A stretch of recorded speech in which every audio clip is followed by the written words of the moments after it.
साथियों, न्यूज़ पोटली में आपका स्वागत है। मैं हूं अभी पंजाब के फगवाड़ा में। आप तो समझ गए होंगे हम किससे मिलने आए हुए हैं और क्या बात करने वाले हैं। हमारे साथ हैं सरदार अवतार सिंह जी, जिनको आप बहुत अच्छे तरीके जानते हैं। सर, स्वागत है न्यूज़ पोटली में आपका। बहुत दिन से आपसे मिलने की तमन्ना थी।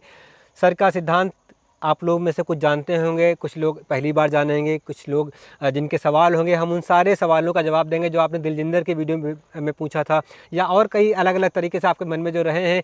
और गन्ना को लेकर के सर का जो सरदार जी लगाते हैं गन्ना यहाँ पे, वो 8x4 पे लगाते हैं। 8x4 पे लगाते हैं। उनका लक्ष्य 1000 कुंटल 15 महीने में 1000 कुंटल गन्ना लेना है उनको 1 एकड़ से, और साथ में लगातार फसलें भी लेनी है। ये विधि है, उसको करके वो कई वर्षों से कर रहे हैं। कुछ किसानों ने भी इसे किया है, सफलतापूर्वक किया है। पंजाब की सरकार ने भी और जो यहाँ के फेडरेशन है उसने भी इस विधि में से एक विधि को मान्यता दी। पूरा मामला क्या है, किस तरह से वो खेती करते हैं, क्या है गुरु जो साहब है उसकी विधि क्या है, जंगल का मेथड क्या है, सर एक बार समझाइए हमारे लोगों को। पहली बार मुलाकात है, उसकी रोशनी जा रही है, तो मैंने थोड़ा जल्दी लिए आपका परिचय करा दिया। पहले तो शुक्ला जी, आपका जहाँ पर अभिनंदन है, आप यहाँ पर आए और जो किसान हैं उनकी बहुत बड़ी सेवा कर रहे हो आप लोग। तो ये जो किसान है ना, उसका जो आर्थिक स्टेटस है उसको ऊपर उठाना है, फाइनेंशियली उनको ऊपर उठाना है। तो उसके लिए किसानों के लिए बहुत ही ज़्यादा ज़रूरी है कि इसका जो कृषि है ना उसका नेचुरलाइजेशन किया जाए, नेचुरलाइजेशन ऑफ एग्रीकल्चर, प्राकृतिकरण। हाँ, हाँ, प्रकृतिकरण।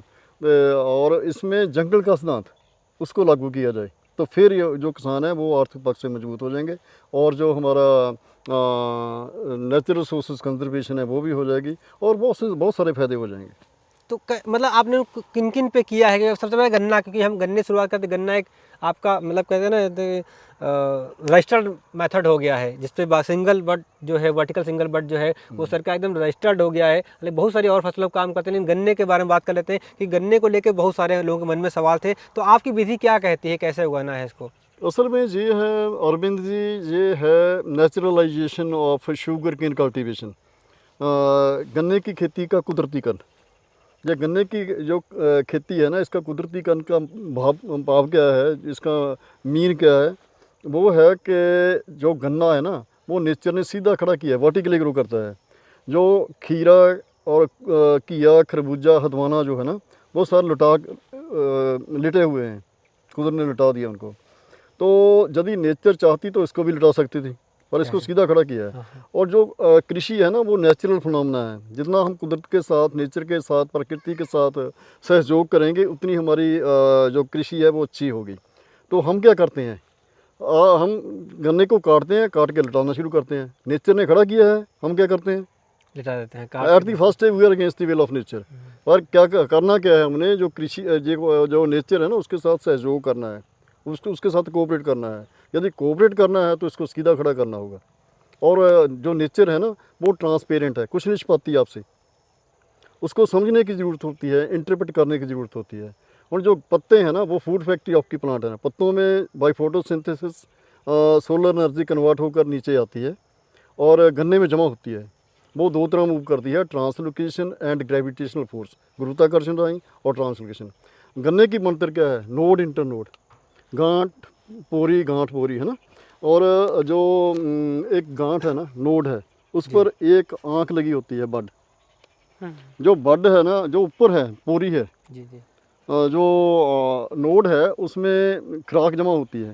जी खुराक क्या है, ऊपर से नीचे को आ रही है ना, पत्तों में तैयार हुई नीचे आई। तो ये वाली जो आँख है ना, उसकी ये ऊपर वाली जो खुराक है नोड में, इंटर नोड में, वो इसकी जब प्रोपेगेशन के लिए है, इसके वंशवादे के लिए है।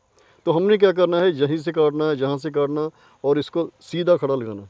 हम ऐसे करते हैं, सीधा खड़ा लगाते हैं। ये है नेचुरलाइजेशन जो शुगर केन कल्टीवेशन की। और उसके बाद क्या होगा कि इसका हम जो ना लोग बांधते हैं गन्ने को, हम इसकी बंधाई नहीं करते हैं। क्यों नहीं करते, प्रॉपिंग अप जिसको बोलते हैं, क्यों नहीं करते हैं, क्योंकि जो कनोपी है ना प्लांट की ऐसे खिल रही होती है, सब काफ़ी है ना, क्यों ऐसे होती है, ताकि उसका जो फोटोसिंथेटिक एरिया ज़्यादा से ज़्यादा हो। हम जब बांध देते हैं गन्ने को तो क्या फोटोसिंथेटिक एरिया कम हो जाएगा ना, फिर उसकी जो फोटोसिंथेसिस है वो कम होगी। इसमें क्वालिटी एंड क्वांटिटी दोनों डाउन आ जाएंगे। क्या करना है, इसको कभी मारना नहीं, इसको मिट्टी चढ़ानी है हमने, मिट्टी चढ़ाकर ही इसको सीधे खड़े रखना है। महाराष्ट्र में भी किसान गन्ने की बधाई नहीं करते हैं, बहुत कम करते हैं। बहुत अच्छा कर रहे हैं। हम्म। तो जो बंधाई करनी है ना वो इसके खिलाफ है नेचुरलाइजेशन के। तो क्या करना है, यदि गन्ने की क्वालिटी और क्वांटिटी ज़्यादा लेना है तो इसकी बंधाई नहीं करनी होगी। अच्छा सर, बहुत लोगों का सवाल रहता है, तो मैं आपको यहाँ पे एक बार फिर से बता दूं कि सर यहाँ पे थोड़ा बेड बनाया गया है। तो इस बेड से इस गन्ने की दूरी है करीब 9 फीट। 2 गन्नों के पौधों के बीच की दूरी जो है वो है 4 फीट आपने रखी हुई है। और आपका कहना है कि इसी से कम 7 से लेके 1,000 कुंटल तक हम उत्पादन लेंगे। साथ में उन्होंने बेड बनाया है, जिस बेड पे गोभी लगी हुई है। अभी यहाँ पे गोभी लगी है और फिर ये टमाटर लग गया है। जब गोभी हटेगी तो टमाटर हो जाएगा, फिर किसी तरह कुछ और क्रॉप लेते रहेंगे। तो सर ये बताइए, बहुत लोग ये कह रहे हैं कि सबसे पहले आप बेसिल में डोज क्या डालते हैं। उनका ये कहना है कि आप इतना जब अगर आप उत्पादन लेते हैं तो फिर इतना इसमें बहुत खाद पानी डालते होंगे आप। तो ऐसी कोई बात नहीं है। इसमें पानी तो डाला जाता है, पर खाद की कोई ज़रूरत नहीं है। जो केमिकल फर्टिलाइज़र है वो 0 है इसमें, 1% भी नहीं है। नो।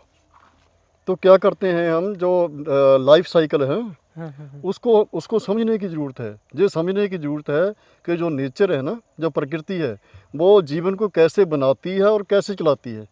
जब हम ये बात समझ जाएंगे तो हमें और इसका जडिशियस मैनेजमेंट करना हम सीख जाएंगे, तो हमें जो यूरिया, जो DAP, जो भी केमिकल और वर्क वगैरह डाले जाते हैं ना, उसकी कोई ज़रूरत नहीं पड़ेगी। तो आपने जो गोभी लगा इसमें भी कोई खाद नहीं है? इसमें कोई खाद तो नहीं है। पोषण कैसा, मैनेजमेंट कैसे होगा? ये भी बहुत बड़ा मुद्दा है। पोषण पता कैसे होता है? जी। जो लाइफ साइकिल में की जब हम बात करते हैं तो उसमें क्या है, प्रोड्यूसर्स, कंज्यूमर्स एंड डिकम्पोजर्स, वनस्पति जगत, पशु जगत और सूक्ष्म प्राणी जगत, ये दोनों एक दूसरे पर डिपेंडेंट हैं, एक दूसरे का फायदा करते हैं। जैसे प्रोड्यूसर की बात करें तो जो वनस्पति है ना, ये सारी क्या है कि all flash is grass, all flash is grass. और जो ग्रास है, ऑल ग्रास इज बोटल्ड सनशाइन। जो सूरज की रोशनी है, जो 5 तत्व है, उसका सारा स्मेल है जी। अच्छा, जो प्रोड्यूसर्स है वो जो शाकाहारी है ना, जो शाकाहारी, कुछ जानवर शाकाहारी है, कुछ मांसाहारी हैं, कुछ दोनों ही सर्वपक्षी हैं। वो जो लाइफ साइकिल है वो ऐसे ही चलता है। तो इसमें हमको सिर्फ क्या करना है कि इसमें जो ऑर्गेनिक मैटर है, ऑर्गेनिक मैटर और पोषक तत्व तो ज़मीन से ही मिल जाएंगे, धरती माता से। जो ऑर्गेनिक मैटर है वो क्या है कि जैसे नाली, पराली, जो खोरी समझते हैं आप, जो पत्ती होती है शुगर केन की, वो सारा बीच में देना, उसको जलाना नहीं कभी। और इसमें क्या करते हैं, इधर आइए आप थोड़ा सा आगे। हाँ दिखाते हैं। तो अब गेहूं भी देखेंगे साथियों अभी, और ये भी देखेंगे कि एक बड में कितने कल्ले आए हैं। वो कह रहे हैं कि 50 तक हम उनको लेके जाते हैं, तो कैसे जाता है वो भी आपको देखेंगे। ये देखिए आप, जो जितना भी पत्ता है ना, इसका बीच में चले जाएगा, इसकी खुराक बनेगी। जो तोड़ के आप इनको बाद में कुछ ऐसा कर देंगे कि वो बीच में जाके बन जाएंगे। पत्ता सारा इसका बीच में जाएगा। कुछ पोर्शन जो हमें चाहिए वो हम ले लेंगे, जो बाकी का पोर्शन है वो धरती माता को दे दिया जाएगा। तो ऐसे ही चलता है सब। अच्छा, तो ये है इसका फिर। और जब बाद में इनको अगर से कोई रोग आता है तो रोग की बहुत क्या इसमें कोई रोग आया था, जैसे कि ये या फिर ये तो वैसे छूट बोल रहे हैं, जो थोड़ा सा स्प्रे नहीं कर पाए हम। इसमें स्प्रे वगैरह तो करनी पड़ेगी इस पर, लेकिन आपको और छूट बोल रहे हैं जी। हाँ, प्राकृतिक रोकथाम आपको मतलब या फिर रासायनिक भी करनी पड़ेगी, जैसे आपकी ये रासायनिक करनी पड़ेगी। कब तक करनी पड़ेगी अरविंद जी? जब तक हमारे जो रीजन है ना, उसमें जो क्या धान की हो रही ना कृषि ज़्यादा हो रही है, पैदावार हो रही जो धान की, जब तक ये नहीं हटेगी तब तक ये काम करना पड़ेगा। क्या होता है, जो इंसेक्ट है ना, उसको नेचर कैसे कंट्रोल करती है? वो करती है अग्नि से, सूरज की रोशनी से। जब मई जून का महीना होता है ना, जो पक्षी की आँख है, बर्ड आई, उसको पानी दिखाई नहीं देना चाहिए। हम क्या करते हैं, पानी किया होता है ना सारे एरिया में, धान में से पानी उसका वाटर रिक्वायरमेंट पूरा हो जाता है, तो उसका जो बहुत ज़्यादा बढ़ोतरी हो जाती है इंसेक्ट की। इसलिए खा नहीं पाते हैं उनको, जैसे वो खा भी नहीं पाते हैं, और उसका बढ़ोतरी बहुत ज़्यादा, कि वाटर रिक्वायरमेंट पूरी हो जाती है ना। तो फिर उसको क्या करना है कि इसको जैसे जो नेचुरल सिस्टम है ना, कह लीजिए सीजन जैसे चलते हैं, उसी के हिसाब से चलाना होगा। और जो फ्लोरा है किसी भी रीजन का, उसी की कल्टीवेशन करनी होगी। तो क्योंकि ये जो धान है हमारे इस क्षेत्र की फसल नहीं है, बैगानी फसल है, इसलिए उसका बहुत ज़्यादा बुरा इम्पैक्ट पड़ रहा है इस पर। तो उसी के वजह से ये वाला जो ना हमको ये यूज़ करनी पड़ रही है केमिकल। तो सर पंजाब में तो इतने सारे अच्छे अच्छे पैटर्न है, फिर भी धान गेहूँ से मैंने देखा कई सारे किसान हटना भी चाहते हैं, तो फिर वो विकल्प क्यों नहीं चुन रहे हो? नहीं, विकल्प क्या है,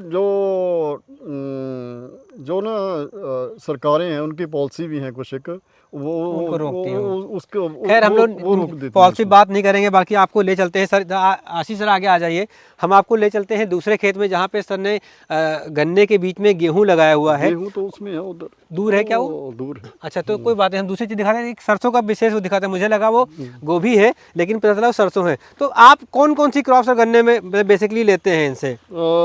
शुक्ला जी, सब फसलें मिल जाएंगी जो भी आपके मन में है ना, वो सारी की सारी फसलें आप शुगर केन में ले और सकते लेना हो। बेड पे है? हाँ, लेना बेड पे है। क्यों बेड पे लेना है? आइए, इसमें हम बात कर रहे थे जुडिशियस मैनेजमेंट जीवन के 5 तत्वों की। जी जी हाँ, 5 तो जरूर हाँ, बताइए। जीवन के जो 5 तत्व कौन कौन से हैं? अग्नि, हवा, पानी, धरती और आकाश, ये 5 हैं। यानी कि जीवन का जो आधार है ना, जी जी जी जिससे जीवन की उत्पत्ति होती है, वो ये 5 तत्व हैं। जी जी। यानी कि जीवन का आधार क्या है? भगवान। भगवान क्या है? एक ऐसा क्रांतिकारी सिद्धांत जो ऋषि मुनियों ने हमको दिया भारतवर्ष को, जी जी जिसकी वजह से जो भारतवर्ष सोने की चिड़ी कहलाता था। इसमें आज भी वो समर्था है कि फिर इसको सोने की चिड़ी बना सकता है। जी जी जी सोने की चिड़िया बन सकती है, पर हमको पहले समझना पड़ेगा कि असल में भगवान है क्या। जी यदि हम ये समझना है भगवान क्या है, तो हमको भगवान की फुल फॉर्म करनी पड़ेगी। भगवान जो लफ्ज़ है ना, यदि हम इसकी फुल फॉर्म करेंगे तो भा से है भूमि धरती, गा से गगन आकाश, वा से वायु हवा, आ से अग्नि सूरज, ना से नीर। 5 तत्वों का सुमेल क्या है? भगवान। भगवान को क्या कहते हैं? सृजनहार, सर्वव्यापक, सर्वशक्तिमान, अकाल मूर्त, निरपार, निर्भय, सारे विशेषण लगते हैं ना इसमें। जो भगवान है वो सृजनहार कैसे है? सृजनहार इसलिए है क्योंकि जीवन 5 तत्वों का बना हुआ है। सृजनहार हो गया। सर्वव्यापक कैसे है? हम जानते हैं कि सब जगह मौजूद है ये 5 तत्व, अग्नि हवा पानी धरती और आकाश। अच्छा, सर्वशक्तिमान कैसे है भगवान? जीवन को चलाने के लिए जो जीवन के 5 तत्व हैं ना, उनकी सबकी जो इम्पोर्टेंस या जो अहमियत है वो बराबर है। एक तत्व भी बाहर निकाल देंगे ना तो जो जीवन है ख़त्म हो जाएगा, नहीं चलेगा आगे। इसलिए सर्वशक्तिमान, ओमनीपोटेंट। तो अकाल मूर्त का मतलब है कि इसको कभी मौत नहीं आती है, मौत से रहते हैं, डेथ नहीं होगी इसकी कभी, 5 तत्वों की है ना। उसके आगे है निरभय, किसी से डरते नहीं है 5 तत्व। निर्वैर, किसी से बैर नहीं है। जैसे फसल ये मेरी है ना, वैसी सबकी होगी। शर्त क्या है कि जो जीवन के 5 तत्व हैं ना, जो देवते हैं 5, इनका सत्कार करना आ जाए।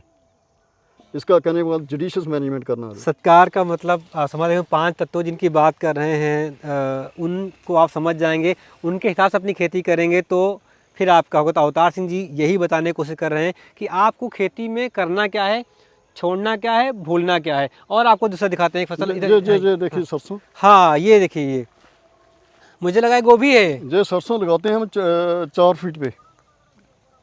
अच्छा, 4 बाय 8 पे। और कितना बीज पड़ता है? ये 6 ग्राम एकड़ का। 6 ग्राम एकड़ का। हाँ, और इसका उत्पादन कितना है सर ये? इसका 8 क्विंटल से कम नहीं होता है 8 कुंटल पर एकड़। पर एकड़। और कितने दिन की फसल है ये? आप मार्च में ये कट जाएगी, मान लीजिए 5 महीने। 5 महीने की। 5 महीने की फसल है। 80 ग्राम बीज में 6 ग्राम 6 ग्राम बीज में 8 कुंटल। और शुगर केन के बीज वाली जो ये वाली लाइन है ना, इसमें लगाई जाती है। इसमें क्योंकि कैबेज है इसलिए इसमें नहीं लगाया गया। आपने किनारे किनारे लगा दिया इसको। किनारे लगा दिया, सब जगह किनारे किनारे लगा। तो फिर हमको तो उसकी ज़रूरत ही नहीं है, क्या कहते हैं, जीएम फसलों की। बिल्कुल नहीं ज़रूरत है। वो तो हमारा यानी कि ना कह लीजिए पे जो सरकार है उसने गलत फैसला ले लिया है। जीएम की कोई ज़रूरत नहीं है। सिर्फ जो जीवन के 5 तत्व है ना, उसका जुडिशियस मैनेजमेंट करना समझ जाएँ लोग, किसान लोग। जी जी।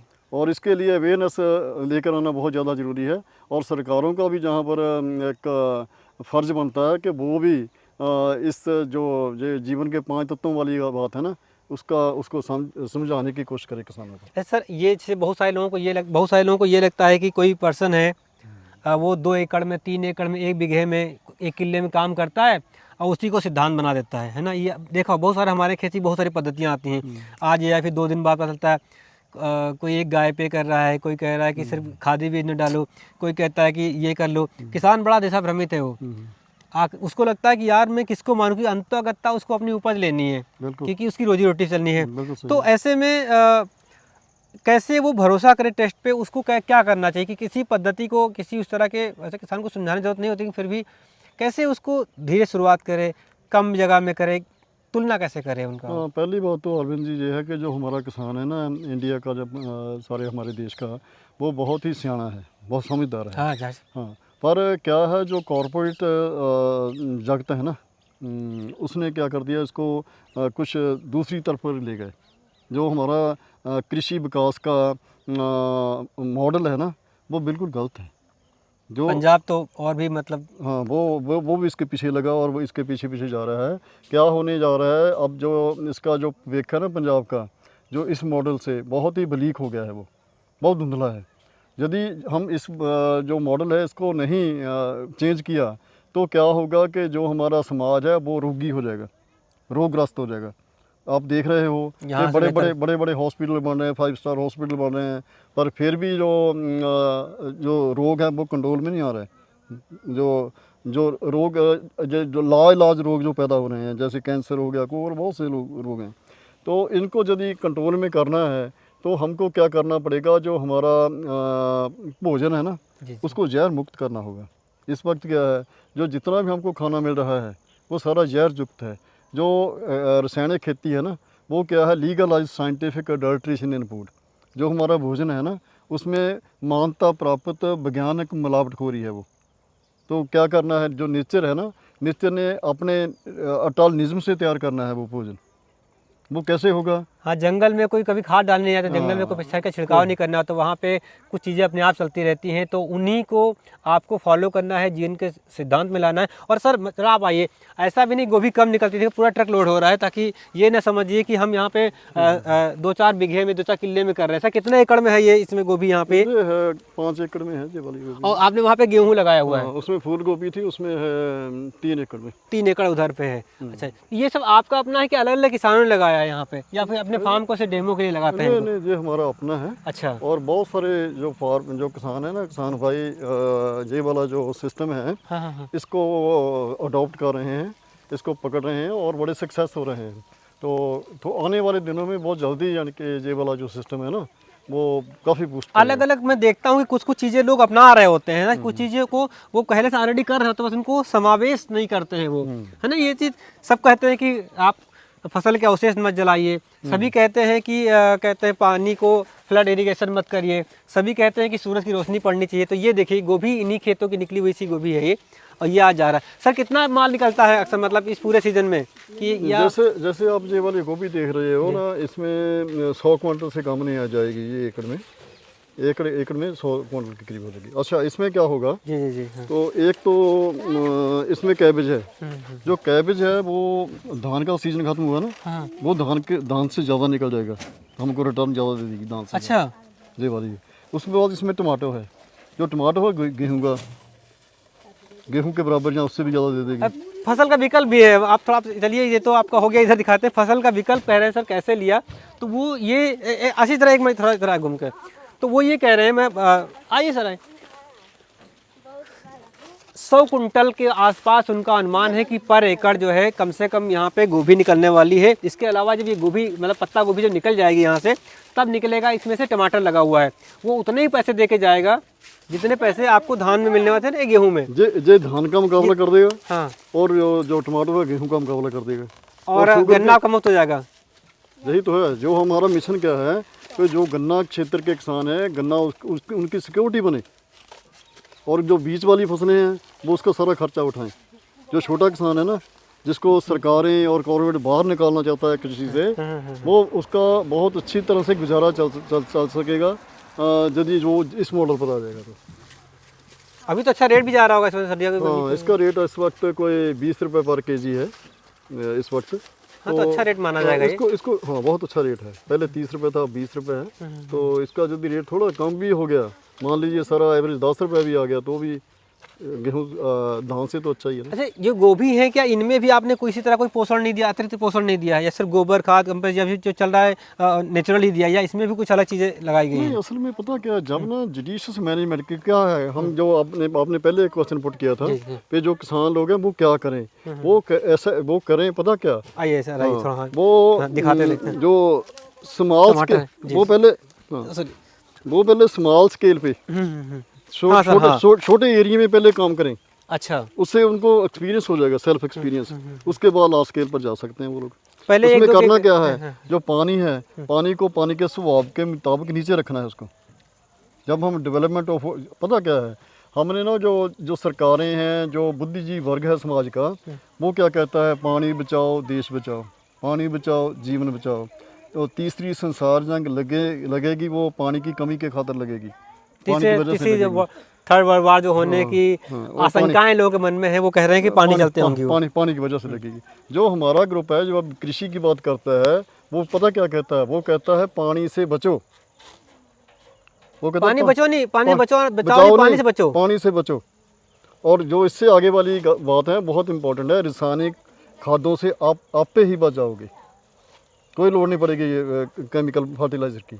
ऐसे क्यों होता है, ऐसे क्यों होता है, ये भी समझना होगा ना, ऐसे क्यों जी होता जी है। जी जी। यदि इस बात को समझना है तो हमको जो 3 नुक्ते हैं ना, उस पर विचार करना पड़ेगा। पहला क्या है, पानी और हवा। जी जीवन के लिए ये हर वक्त ज़रूरी है ना। पानी के बिना थोड़ा टाइम जीवन का काम निकल जाएगा, हवा के बिना, नहीं, पानी के बिना जीवन का थोड़ा टाइम निकल जाएगा, हवा के बिना बिल्कुल नहीं, हाँ। भाई जो जे वाला है ना, ये भी जीवन है। हमने ये ध्यान रखना है, जब हम अपनी अपनी फसलों को पानी लगाना है ना, जो air supply to the root zone है, वो कभी इंटरप्ट ना हो, उसको रुकावट नहीं कभी होनी चाहिए। अब क्या है, पानी और हवा जीवन के लिए हर वक्त ज़रूरी है, पर है एंटागोनिस्ट, एक दूसरे के विरोधी है। यदि पानी नीचे को जाता है तो हवा क्या ऊपर को जाती है। जहाँ पर पानी होगा वहाँ पर हवा नहीं होगी, वहाँ पर पानी है वहाँ पर हवा, वहाँ पर पानी नहीं होगा ना। तो आपको तारतम्य बनाए रखना एक है। दूसरे के विरोधी है। तो क्या करना है, जब हम इसको पानी लगाना है, ये ध्यान रखना है कि air supply to the root zone कभी इंटरप्ट ना हो।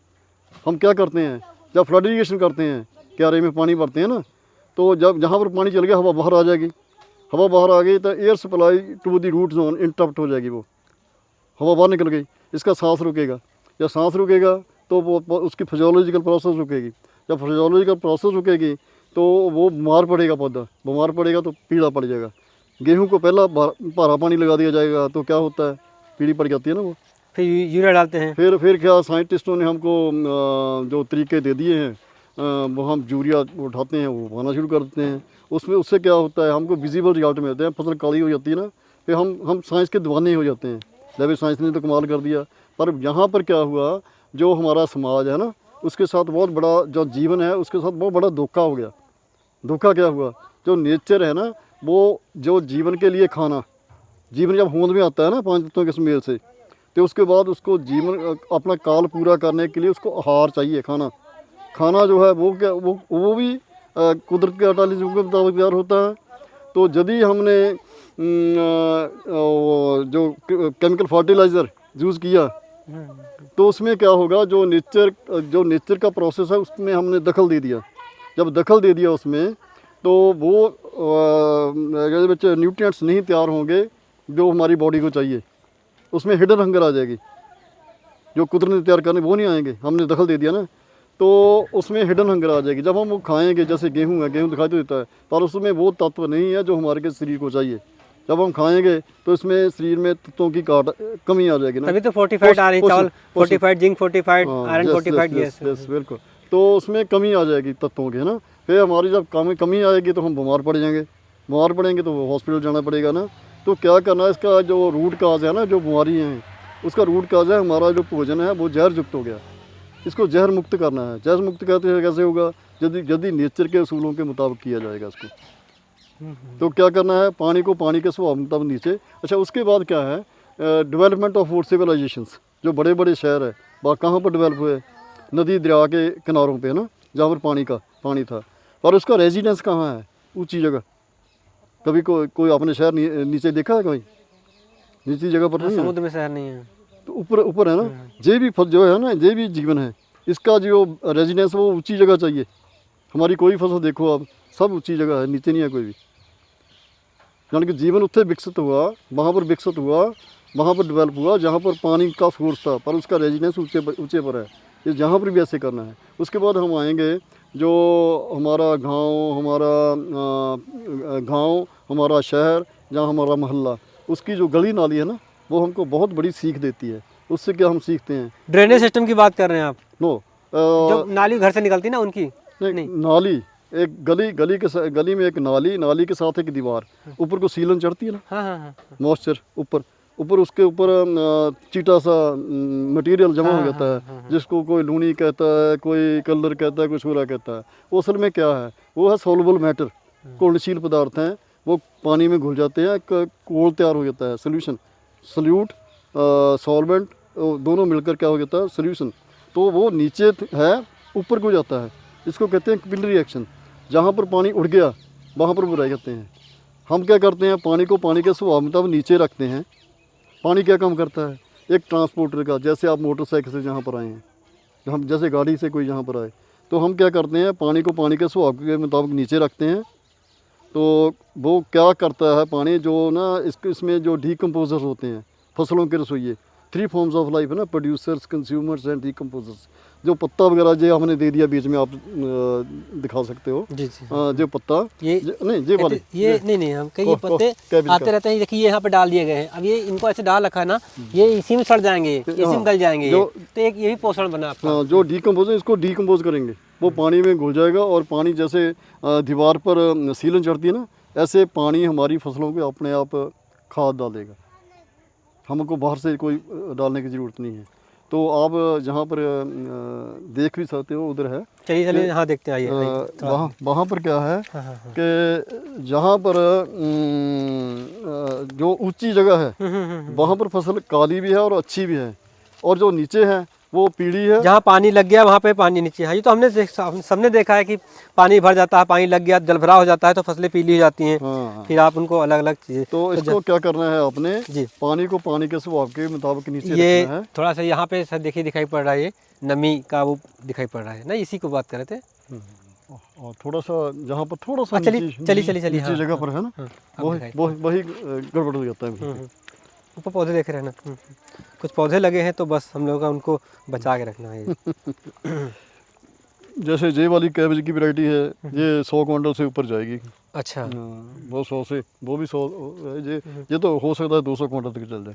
अच्छा, नर्सरी आपने घर में तैयार किया है, इसको वहीं पे अपने फार्म पे तैयार किया है? क्या चीज़ है? नर्सरी नहीं, नर्सरी नहीं। हम जब हम नेचुरलाइजेशन की बात करते हैं, हम नर्सरी कभी नहीं लगाते हैं। ये बीज से लगाया गया है। अच्छा, नर्सरी नहीं लगाते? नो। जैसे नेचर को जब हम देखते हैं ना, नेचर में क्या है, कभी भी वो किसी पौधे को उठा के आगे पीछे नहीं करती है। किसी भी पौधे को उठा के आगे पीछे नहीं करती है, सिर्फ सीड को करती है ना। डिस्पर्सल ऑफ सीड तो है नेचर में, डिस्पर्सल ऑफ सीडलिंग नहीं है। तो यदि हमने नेचुरलाइजेशन की बात करनी है, तो उसको हमको सीड से ही लगाना पड़ेगा। जैसे आप टमाटो देख रहे हैं ना, टमाटर ये भी सीड से है, उसकी पौध नहीं लगाते हम। पौध किसी भी फसल की पौध नहीं लगाते हैं। ये इसके काला काला देख रहे हैं, ये क्या डाला आपने? ये राख डाली है, जो सेलर की राख होती है ना, सेला प्लांट की, ये राइस हस्क। हाँ, ये जो है, ये मैंने कल भी इस बारे में बात की थी। ये जो धान की भूसी होती है, हाँ, ये उसकी राख है। ये उसकी ये यहाँ पे मिला के डाली गई है। ये अच्छा उसमें काम करती है, पौधे को पोषण भी देती है और मॉइस्चर भी शायद रोकती है। नहीं, ये ऐसा होता है जब हम रेनी सीजन में लगाते हैं ना बीज, तो जब रेन हो जाएगी, बारिश होगी, तो उसमें क्रस्ट बन जाता है।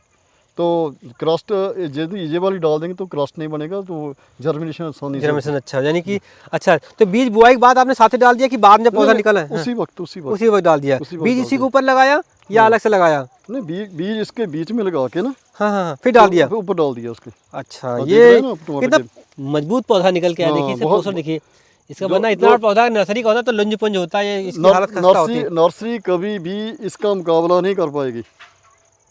जो सीधा लगाते हैं ना, वही अच्छा होता है। अच्छा सर, एक अब बहुत अहम सवाल है, आपकी विधि हो या किसी और। ये देखिए, ये छोटा सा प्लांट है, ये आशीष दिखाना है पर। ये देखिए, ये डाला गया था ये, और पौधा देखिए निकल के आया, तैयार हो रहा है। सर हाँ, मैं बात कर रहा था कि हमारे यहाँ खासकर जो उत्तर भारत है, यहाँ पे दिक्कत क्या हो रही है कि खरपतवार बहुत बड़ी समस्या है हम्म, है ना। अब इन सब विधियों को अगर लेके चलेंगे, अगर प्राकृतिक विधि लेंगे, हर्बिसाइड नहीं डालेंगे, तो निकाई बड़ी महंगी है, मजदूर महंगा हो रहा है, मजदूर मिल नहीं रहे हैं। आप तो पंजाब में खुद ही आप लोग देखते रहते हैं कितनी मुश्किलें आप लोगों को आती हैं, कैसे कैसे देखते हैं। तो इनमें खरपतवार का क्या होगा अगर इस विधि को किसान अपनाते हैं तो? नहीं, जैसे हम छोटे किसान की बात करते हैं ना, जी। करते हैं, वो तो अपने से कर ही लेगा, उसमें तो कोई चक्कर नहीं पड़ेगा। 1-2 एकड़ वाला तो वो तो संभाल लेगा, निकाई भी अपने हाथ से कर हाँ, लेगा, सब हाँ, कर हाँ, लेगा। हाँ, हाँ। जो बड़ा फार्मर है, किसान है ना, जैसे हमने जो एक प्रोजेक्ट शुरू किया है जिसका हमने नामकरण किया है संपूर्ण खेती पूर्ण रोजगार जहर युग से जहर मुक्त एक सफ़र। जहर युग से जहर मुक्त एक सफ़र, यानी धीरे धीरे उधर को जा रहे हैं हम। जे वाला जो जितना है ना, इसमें बीडीसाइड यूज़ करते हैं हम, इसमें कितना करते हैं? बहुत कम, बहुत चलो बहुत अच्छा, कम। बहुत कम करते हैं। हाँ। यदि हम ज़्यादा करेंगे तो ये वाला सीड से जर्मिनेशन नहीं होगी, ये ये तो हो ही वाली नहीं पाएगा। हाँ, ये नहीं हो पाएगा। फिर नहीं हो पाऊगा। तो करना क्या है, अपने बेड तैयार कर लेने हैं पहले, उसके बाद इसको पानी लगा लो। पानी लगाने के बाद जो बीड वगैरह बाहर आ जाएंगे, तो एक बहुत सी पोस्ट इमर्जेंट बीडीसाइड है ग्रामोक्सोन, वो आप इस पर कर दो स्प्रे, बस ये मर जाएंगे तो दूसरा बीज लगा दो।